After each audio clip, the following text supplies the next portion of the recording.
Class নেন, আমরা ছাত্র কেমন ক্লাস আপনার ক্লাসরুমে যে ক্লাস নেন সেটার ব্যাপার নেই। মনে করেন আজকে এই সেশন নেন, একটু ক্লাস নেন, আমরা ছাত্র কেমন ক্লাস আপনার ক্লাসে কি করছেন সেটা শুরু করেন। আজকে তো আমি পাঠিয়ে দিব স্যার। ঠিক আছে, দেখি।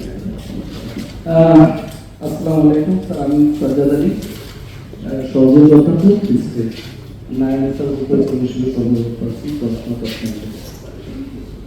তো স্যার, আপনি যেহেতু বলেছেন যে আমরা ছাত্র, তো আজকে আমার বিষয় হলো অডিট আপত্তি এবং এটা নিষ্পত্তি প্রক্রিয়া।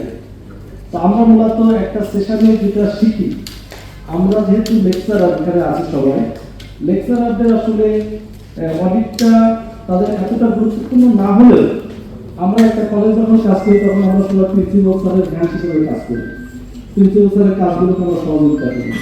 সেই ক্ষেত্রে একটা সরকারি কলেজে আসলে আমরা যেটা দেখি অডিট আপত্তিতে যে জিনিসগুলো ধরা পড়ে যে কীভাবে একটা আপত্তি হয়, সরকার যে বাজেটটা নির্ধারণ করে এই নির্ধারিত বাজেটের বাইরে যদি আমরা একটা খাত অন্য একটা খাতের সাথে আমরা ব্যয় করি, সেই ক্ষেত্রে আমরা একটা অডিট করতে আসতে পারি।